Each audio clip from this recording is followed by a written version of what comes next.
अगले दिन सुबह 10:30 बजे ही तारीना हार्डो भी हस्बे मामूल मुस्कुराते हुए हमसे मिली और उसके बाद उसने फरमाइश की कि उसे कॉफी पिलवाई जाए। कॉफी के छोटे छोटे घूंट लेते हुए उसने कहा, अली, मेरा ख्याल है यहाँ एक बाकायदा गिरोह तुम्हारे सिलसिले में मसरूफ अमल हो गया है। अब हम इतने अहमक भी नहीं हैं कि इन बातों का अंदाजा न लगा सकें। मैंने आला हुकाम को इस बारे में इत्तला दे दी है और उन्होंने मुझे ये इजाजत दी है कि जिस तरह भी चाहूं तुम्हारे बेहतरीन तहफ़्फ़ुज़ का बंदोबस्त करूं। मैंने कहा, आपका ख्याल बिल्कुल दुरुस्त है मिस तारीना हार्डो। मेरे करम फरमाओं ने टेलीफोन पर मुझसे राब्ता किया है। उसने पूछा, क्या मतलब? मैंने कहा, हाँ मैडम हार्डो, हरचंद के हमारी मौजूदा पोजीशन कुछ सियासी सी हो गई है, यानी हमारे और आपके ताल्लुकात में वो तकल्लुफात पैदा हो गए हैं जो हुकूमत की बुनियादों पर हुआ करते हैं। लेकिन क्या इस बात को आप नजरअंदाज कर देंगी कि हमारी मुलाकात जरा मुख्तलिफ माहौल में हुई थी? तारीना हार्डो जल्दी से बोली, नहीं अली, मैं भला वो लम्हात कैसे भूल सकती हूँ। मैंने कहा, तो फिर इस बात का हक पहुंचता है मुझे मैडम हार्डो कि सरकारी गुफ्तगू के साथ साथ कुछ गैर सरकारी गुफ्तगू भी हो जाए। वो बोली, क्यों नहीं, तुम अगर खुद तकल्लुफ करो तो दूसरी बात है, मैंने अपनी तरफ से तुम्हें इसका मौका नहीं दिया। मैंने कहा, दुरुस्त, दरअसल मैं आपसे ज़ाती तौर पर कुछ ऐसा ताउन चाहता हूँ जो हमारे तहफ़्फ़ुज़ के लिए ज़रूरी है। वो बोली, मैं इसके लिए सब कुछ करने को तैयार हूँ। अगर तुम्हारे जहन में कोई बात आई है अली तो बेतकल्लुफी से कहो। मैंने कहा, उस टेलीफोन के बाद कोई शक शुबा नहीं रह जाता कि ओलिव हार्वर्ड हमारे रास्ते पर लगा हुआ है और इस इमारत से अच्छी तरह वाकिफ हो गया है। तारीना बोली, मैं तुम्हें एक बात बताऊं अली, इस इमारत से थोड़े फासले पर एंगल टावर नामी एक इमारत मौजूद है।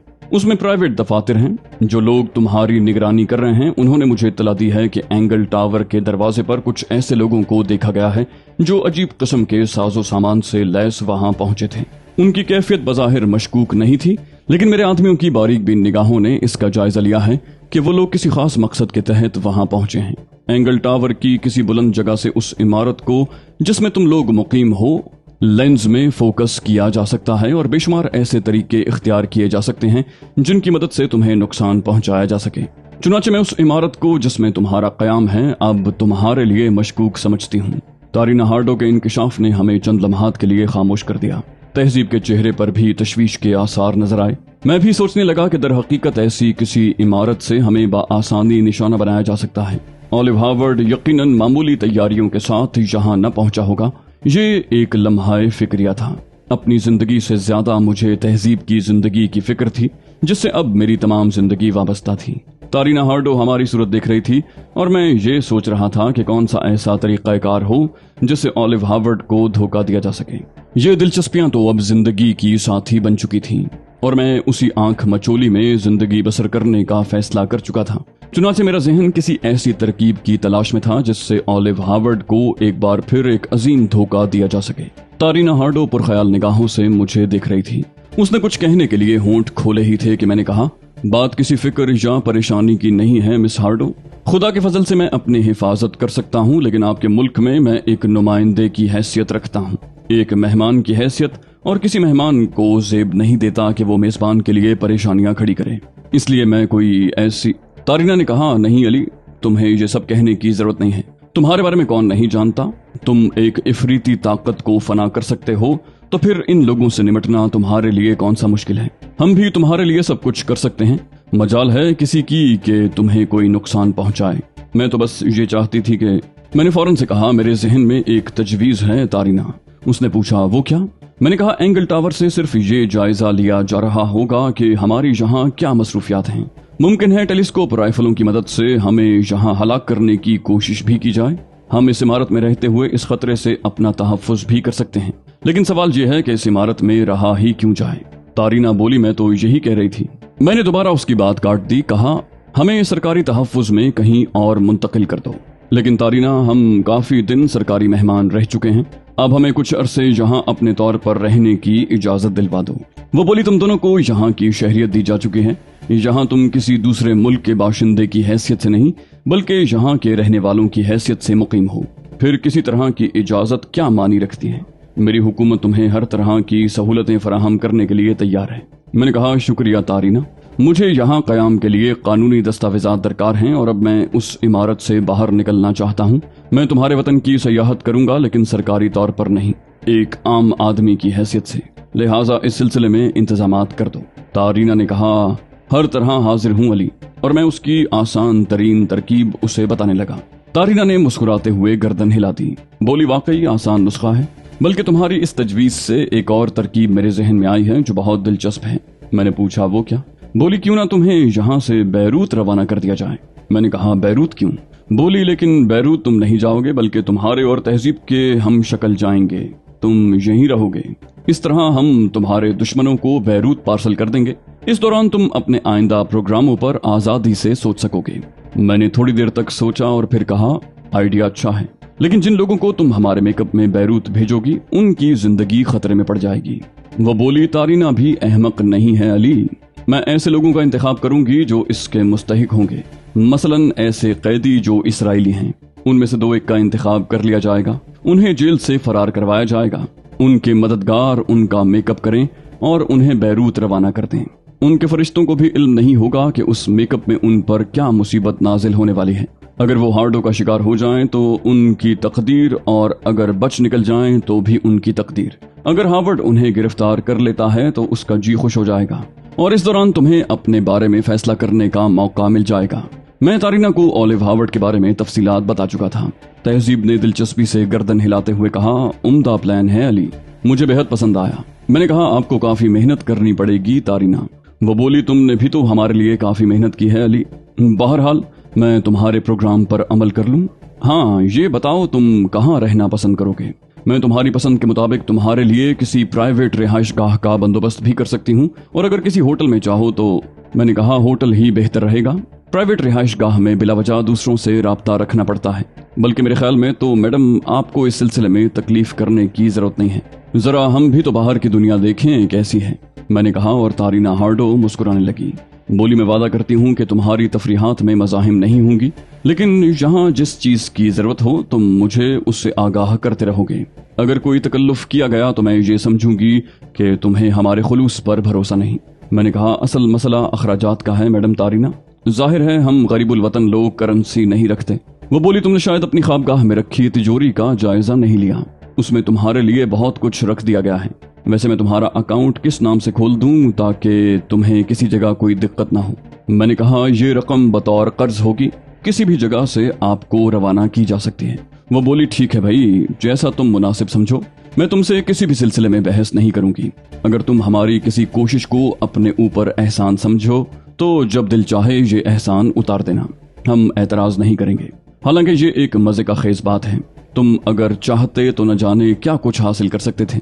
एक बहुत बड़ी दौलत जो किसी एक खानदान को मिल जाए तो उसकी पुश्तें ऐश कर सकती हैं, तुमने ठुकरा दी। लेकिन मैं तुम्हारे कौमी जज्बे को सलाम करती हूँ। जाहिर है वो एक बहुत बड़ा काम था, लेकिन तुम्हारा अभी हम पर बहुत कर्ज है अली। हायल जोशियों के जरिए जो कुछ हासिल किया जा रहा है वो हमारे लिए इतना कीमती है कि तुम तसव्वुर नहीं कर सकते। उसमें से एक बड़ा कमीशन तुम्हारा भी बनता है। हम अगर तुम्हें साल हा साल तक अदायगी करते रहें तब भी बहुत बड़ी रकम हमारे ऊपर वाजिबुल अदा रहेगी। भाई जब हिसाब किताब करने पर आए तो मैं ये बातें कह रही हूँ। मैंने कहा ये बताएं मैडम तारीना कि बेचारी मार्टिना को तो इस सिलसिले में कोई खतरा नहीं है। मुझे ताज्जुब है कि ओलिव हार्वर्ड ने ये सुराग लगाने की कोशिश क्यों नहीं की कि हायल जोशियो किस तरह मेरे फंदे में फंस गया। तारीना बोली तुम अगर मंजर आम पर ना होते और ओलिव हार्वर्ड सिर्फ तुम्हारा दुश्मन ना होता तो वो हायल जोशियो ही के पीछे पड़ जाता, और मैं नहीं कह सकती कि उसके बाद हम अपना काम जारी रख सकते हैं या नहीं। यकीनन इस तरह मैडम मार्टिना को अपनी पोजीशन बहाल रखना मुश्किल हो जाती, और इस सूरत में सिर्फ इतना भी बहुत ख्याल किया जाता कि हम आबदोस को तबाह करने में कामयाब हो गए। ये तुम्हारी ही जात है जिससे हमें लातादाद मुनाफे हासिल हुए हैं। तारीना हार्डो खासी देर तक हमसे गुफ्तगू करती रही और उसके बाद वहां से चली गई। एंगल टावर नामी इमारत हमारी रिहाइश गाह से नजर आती थी। उसके कुछ दफातर का रुख उस समत भी था और हम यकीनन एक खतरनाक सूरत हाल से दो चार थे। चुनाचे हिफ्ज़ मा तक़द्दुम के तौर पर ऐसी अंदरूनी जगहों का इंतखाब कर लिया गया जो सामने से नजर नहीं आ सकती थी। तकरीबन 12:30 बजे मैंने प्रोग्राम के मुताबिक टेलीफोन की वायरिंग 1-2 जगह से खराब कर दी। ये इसलिए किया गया था कि अगर ओलिव हार्वर्ड फोन करके ये मालूम करने की कोशिश करे कि यहाँ हमारे मशागिल क्या हैं तो उसे नाकामी हो, और उसके बाद टेलीफोन डिपार्टमेंट की गाड़ी देखकर वो ये ना सोच सके कि कोई चाल चली जा रही है। थोड़ी देर के बाद हस्बे प्रोग्राम एक शख्स को हमने रवाना किया। ये उस इमारत में मुलाजिम की हैसियत रखता था। اس نے ایک پبلک کال بوتھ سے جا کر ٹیلیفون ڈپارٹمنٹ کو یہاں کا ٹیلیفون خراب ہونے کی اطلاع دی اور ٹھیک 20 منٹ کے بعد ٹیلیفون ڈپارٹمنٹ کی ایک گاڑی عمارت میں داخل ہو گئی۔ اس دوران تارینہ ہارڈو کا ایک خاص آدمی ایک عام ملازم کی حیثیت سے ہمارے لیے میک اپ کا سامان لے آیا تھا، اور اس کی آمد کوئی ایسی اہم بات نہیں تھی جسے دوسرے لوگ خصوصاً محسوس کر سکیں۔ تہذیب، میلکم ایکس اور میں اپنے چہروں پر میک اپ میں مصروف ہو گئے تھے۔ پھر جب ٹیلیفون ڈپارٹمنٹ کی گاڑی عمارت کے عقب میں پہنچی تو ہم دونوں اطمینان سے اس میں جا بیٹھے۔ ٹیلیفون ڈپارٹمنٹ کے لوگ پرسکون انداز میں اپنا کام کر رہے تھے۔ ان کا انتخاب پہلے ہی کر لیا گیا تھا۔ ان میں سے ایک نے باہر جا کر ٹیلیفون پول پر بھی کچھ تار وغیرہ درست کیے تھے تاکہ بیرونی طور پر دیکھنے والوں کو کوئی شبہ نہ ہو، اور اس کے بعد انہوں نے ٹیلیفون کی لائن بحال کر دی اور باہر ہی سے یہاں ٹیلیفون کر کے اس ٹیلیفون کی درستگی کے بارے میں سوالات کیے۔ اس طرح اگر یہ ٹیلیفون ٹیپ ہو گیا تھا تو ٹیپ کرنے والوں کو یہ اطلاع مل سکتی تھی کہ اب ٹیلیفون درست ہو گیا ہے۔ پھر ٹیلیفون ڈپارٹمنٹ کی گاڑی سٹارٹ ہو کر عمارت سے باہر نکلی اور ٹیلیفون ہاؤس کی جانب چل پڑی۔ عقبی حصے سے ہم دونوں اس بات کا جائزہ لے رہے تھے کہ اس گاڑی کا تعاقب تو نہیں کیا جا رہا۔ بات اگر اولیو ہاورڈ کی نہ ہوتی تو شاید اتنی احتیاط کی ضرورت پیش نہ آتی۔ ٹیلیفون ڈپارٹمنٹ کے ایک آدمی نے، جو در حقیقت تارینہ ہارڈو کے ڈپارٹمنٹ کا آدمی تھا، ہمیں 2 سوٹ کیس پیش کیے۔ کچھ تھوڑا سا سامان ہم خود ساتھ لے آئے تھے۔ پھر اس نے کہا، میڈم نے آپ لوگوں کے لیے ہوٹل کارسائنو کا انتخاب کیا ہے۔ یہ اطلاع اس لیے دی گئی ہے کہ اگر میڈم آپ سے رابطہ قائم کرنا چاہیں تو کوئی دقت نہ ہو۔ کارسائنو میں آپ کو کمروں کے حصول میں کوئی دقت پیش نہیں آئے گی۔ ہم آپ کے لیے خود ہی وہاں روم ریزرو کروا دیتے ہیں، لیکن یہ اس لیے نہیں کیا گیا کہ ممکن ہے آپ ہماری تجویز سے متفق نہ ہوں۔ میں نے کہا، شکریہ مسٹر، آپ ہمیں کسی ایسی جگہ اتار دیں جہاں سے سواری ملنے میں ہمیں کوئی دقت نہ ہو۔ وہ بولا، 2 منٹ کے بعد آپ گریپ وائن کے اسٹیشن پہنچ جائیں گے۔ وہاں سے آپ کو کہیں بھی جانے کے لیے ہر طرح کا کنوینس دستیاب ہو سکتا ہے۔ ریلوے اسٹیشن سے آپ کسی بھی جگہ پہنچ جائیں گے۔ میں نے مطمئن انداز میں گردن ہلا دی اور پھر گریپ وائن انڈر گراؤنڈ اسٹیشن کے داخلی گیٹ سے کچھ فاصلے پر ٹیلیفون ڈپارٹمنٹ کی گاڑی رک گئی اور ہم دونوں نیچے اتر آئے۔ گاڑی فوراً ہی آگے بڑھ گئی تھی۔ ہم دونوں طرف کا جائزہ لینے لگے۔ ٹیوب ٹرین اسٹیشن پر خاصی گہما گہمی تھی، لوگ آ جا رہے تھے۔ تھوڑی دیر کے بعد ایک ٹیکسی آ کر رکی۔ میں نے تارینہ ہارڈو کی بات اس لیے مان لی کہ ابھی مجھے اس سے رابطہ قائم رکھنا تھا۔ چنانچہ ٹیکسی ڈرائیور کو میں نے کارسائنو چلنے کے لیے کہا۔ یہ ایک اعلیٰ درجے کا انتہائی خوبصورت ہوٹل تھا جسے دیکھ کر آنکھیں کھل جاتی تھیں۔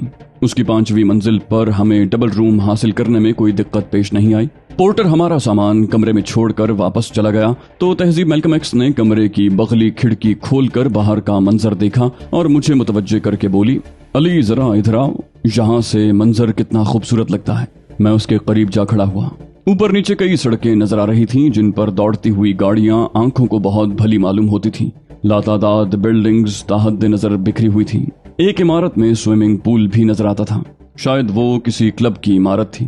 ہم دونوں کافی دیر تک اس منظر میں گم رہے اور پھر میں تہذیب کے شانے پر ہاتھ رکھ کر واپس پلٹ پڑا۔ وہ کھڑکی کا پردہ کھینچ کر میرے سامنے آ بیٹھی۔ تھوڑی دیر تک میں اس کی شکل دیکھتا رہا۔ تہذیب کے ہونٹوں پر مسکراہٹ تھی۔ پھر میں نے کہا، تہذیب، تم نے میرا وطن نہیں دیکھا، وہ اس سے کہیں زیادہ خوبصورت ہے۔ وہ بولی، ہاں علی، میں نے تمہارا وطن نہیں دیکھا، لیکن تمہارے وجود میں اس کی خوبصورتی کو محسوس ضرور کیا ہے۔ میں نے کہا، اگر وقت نے اجازت دی کبھی تو میں تمہیں اپنے وطن ضرور لے جاؤں گا، اور پھر تم خود مشاہدہ کر لینا کہ ان بلند و بالا عمارتوں کے درمیان اس جدید زندگی میں وہ سکون نہیں ہے جو میرے وطن کی سرزمین پر لہلہاتے کھیتوں میں ہے۔ تہذیب نے مجھے وطن کی داستان میں بھٹکنے نہ دیا، ورنہ ان داستانوں کا تذکرہ کرتے ہوئے میں ہمیشہ اداس ہو جاتا تھا، اور تہذیب اس وقت اداسی نہیں چاہتی تھی۔ چنانچہ اس نے موضوع تبدیل کر دیا۔ بولی، علی، یہ بات تو طے ہے کہ ہم یہاں زیادہ عرصے قیام نہیں کریں گے، لیکن ہمارے ذہن میں اپنی آئندہ زندگی کے منصوبے ہونے کے باوجود نہیں ہیں، اور ہم ابھی تک یہ نہیں کہہ سکتے کہ ہمارے آئندہ اقدامات کیا ہوں گے۔ میں نے کہا، یقیناً تہذیب، اس سلسلے میں بہت کچھ غور و خوض کرنا ہوگا۔ تنظیم آزادی فلسطین کے حکام کا دل میری جانب سے صاف ہو چکا ہے۔ اس کی طرف سے مجھے بیروت واپس بلانے کی کوششیں جاری رہیں گی۔ میرے دل میں بھی کوئی بہت بڑی بات نہیں ہے تہذیب، لیکن میں سوچتا ہوں کہ وہ لوگ اپنے طور پر جو کچھ کر رہے ہیں کرتے رہیں، میں اپنا فرض پورا کروں۔ ان کے ساتھ مل کر میں کوئی اتنا بڑا کام نہیں کر سکتا جو منفرد حیثیت رکھتا ہوں۔ گوئٹے ہل میں اسرائیلی منصوبوں کو ناکام بنا کر میرا خیال ہے میں نے خاصا اہم کام کیا ہے، اور اس کے بعد یہ حائل جوشیوں کا مسئلہ ہے، اور اب تہذیب اس کی عادت ہو گئی ہے اور تھوڑی سی مشق بھی۔ चुनाचे बैरूत वापसी मेरे लिए बिल्कुल बेमकसद है। मेरे जहन में मुस्तकिल ये ख्याल गर्दिश करता रहा है कि वापस अमेरिका जाकर अपनी कार्रवाइयों का नए सिरे से आगाज करूं और अहम तरीन मकासद को नाकाम बनाने के लिए इससे बेहतरीन जगह और कोई नहीं है, क्योंकि वहां पर दौलतमंद यहूदियों का एक बहुत बड़ा तबका मौजूद है जो दुनिया भर में और खुसूसन यूरोपीय ममालिक में इसराइली मफादात का निगरान है और नित नए मंसूबे वहां जन्म लेते रहते हैं। मेरी ख्वाहिश है तहजीब कि मैं अपने तौर पर एक ऐसा गिरोह बनाऊं जो सिर्फ इस मकसद के लिए काम करता रहे और बाहर तौर मैं उसकी तकमील करूंगा अगर जिंदगी रही। तहजीब ने पुरएतमाद लहजे में कहा, इंशाअल्लाह हम दोनों मिलकर अपने इस अजीम मिशन को पूरा करेंगे। नई शक्ल सूरत में हमें सैर तफरी में कोई दिक्कत नहीं हो सकती थी। चुनाचे ये शाम बहुत पुरलुत्फ गुजरी। तैयारियां करके हम बाहर निकल आए और उसके बाद उस हसीन शहर की पुररौनक सड़कों पर आवारागर्दी करने लगे। रात का खाना एक खूबसूरत से रेस्तोरां में खाया और उसके बाद खासी रात तक वहां के प्रोग्रामों से लुत्फानंदोज होते रहे। तहजीब बहुत खुश नजर आ रही थी। जब रात भीग चली तो हम दोनों एक टैक्सी में बैठे और अपने होटल पहुंच गए। दूसरा और तीसरा दिन भी बिल्कुल खामोशी से गुजर गया। इस दौरान ना तो तारीना हार्डो ने मुझसे राब्ता कायम करने की कोशिश की थी और ना ही मैंने उसकी जरूरत महसूस की। चौथे दिन उस वक्त जब हम नाश्ता कर रहे थे, दरवाजे पर दस्तक हुई और हमने ये समझकर कि वेटर के अलावा कौन हो सकता है, दस्तक देने वाले को अंदर आने की इजाजत दी थी। लेकिन अंदर दाखिल होने वाली तारीना हार्डो थी। मैंने एक निगाह में महसूस कर लिया कि तारीना हार्डो ने अपने हुलिये में एक खूबसूरत तब्दीली पैदा की है। सिर्फ इतनी कि उसने अपने चेहरे का रंग प्याजी माइल कर लिया था और खद्दोखाल में एक हल्की सी तब्दीली पैदा की थी जिससे वो स्पेनिश नस्ल की कोई लड़की मालूम होती थी, लेकिन जानने वाले एक निगाह में उसे पहचान सकते थे। उसने पलटकर दरवाजा बंद करते हुए कहा, सही वक्त पर पहुंची हूँ। यही सोचा था कि नाश्ता तुम्हारे ही साथ करूंगी। मैंने कहा, मैं अभी वेटर से आपके लिए नाश्ता तलब करता हूँ। उसने कहा, जरूर जरूर, और उस वक्त तक मुझे कॉफी का एक कप बना कर दो। बाहर खासी सर्दी है। तारीना हार्डो के अंदाज से महसूस होता था कि वो पुरसुकून है और कोई ऐसी बात सुनाने नहीं आई जो हमारे लिए बाइस तशवीश हो। कॉफी पीते हुए वो खामोश रही और फिर वेटर ने हमारे नए ऑर्डर की तकमील कर दी। नाश्ते से फारिग होकर हम पुरसुकून अंदाज में बैठ गए। तब तारीना हार्डो ने कहा, मैंने अपना काम पाया तकमील तक पहुंचा दिया है अली। इससे कबल तुम्हारे पास आना या फोन पर तुम्हें मुखातिब करना मैंने मुनासिब नहीं समझा था, लेकिन अब ये दिलखुशकुन इत्तला तुम्हें देना जरूरी थी, इसलिए सुबह ही सुबह तुम्हारे पास दौड़ी चली आई। मैंने कहा, वेरी गुड। गोया उसने बात काटते हुए कहा, हाँ, तफसील इसकी कुछ इस तरह है। नंबर 1, एंगल टावर से उस इमारत में मौजूद किसी फर्द के खिलाफ कोई कार्रवाई नहीं की गई। दो ही वजूहात हो सकती हैं इसकी, या तो उन लोगों का प्रोग्राम ही नहीं था कि तुम्हें हलाक किया जाए, या फिर वो इतने मुस्तैद और मुस्तहकम थे कि उन्होंने असल सूरत हाल का अंदाजा लगा लिया था, लेकिन कोई कमबख्त हमारे हाथ नहीं आ सका। दूसरे प्रोग्राम के तहत हमने ऐसे लोगों का इंतखाब कर लिया था जिन्हें यहाँ से फरार करवा के तुम्हारी हैसियत दी जा सके। मर्द विक्टर क्वाइल था जो इसराइली बाशिंदा है और स्मगलिंग के सिलसिले में 5 साल कैद की सजा भुगत रहा है। उसकी महबूबा एक जर्मन नजाद लड़की सोनिया हार्बन थी जो सिर्फ इसलिए यहाँ वक्त काट रही थी कि उसका महबूब जेल से रिहा हो जाए।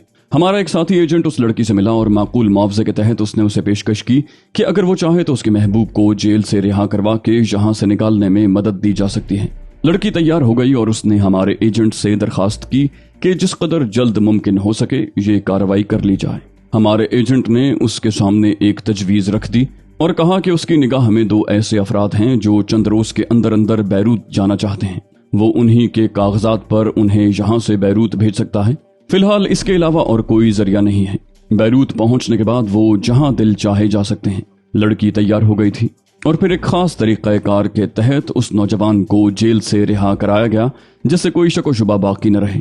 उसे रिहा करा के लड़की के पास पहुंचाया गया। लड़की के पास पूरा मंसूबा पहले से तैयार था। उसने यही बताया कि इस तरह के कारोबार करने वाले गिरोह का एक फर्द उसके हाथ लगा है और वो उनकी मदद करना चाहता है, जिसके लिए वो उसे एक माकूल मुआवजा अदा कर चुके हैं। नौजवान जाहिर है इन पेचीदगियों को नहीं समझ सकता था।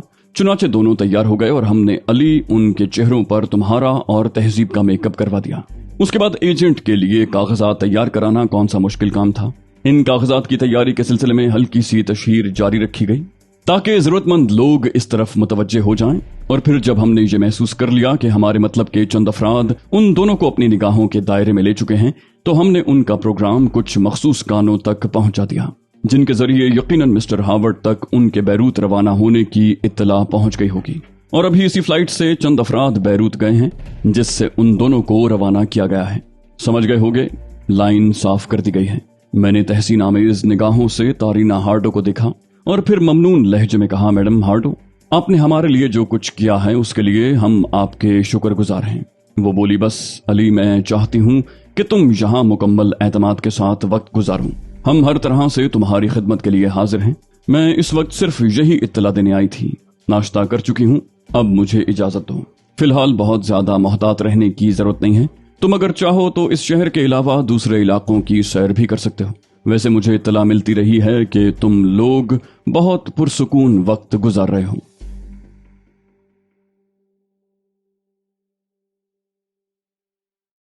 तो दोस्तों, ये थी हमारी आज की एपिसोड। उम्मीद करते हैं आपको हमारी कहानी पसंद आई होगी। जाने से पहले इस वीडियो को लाइक कीजिए और शेयर करना मत भूलिए।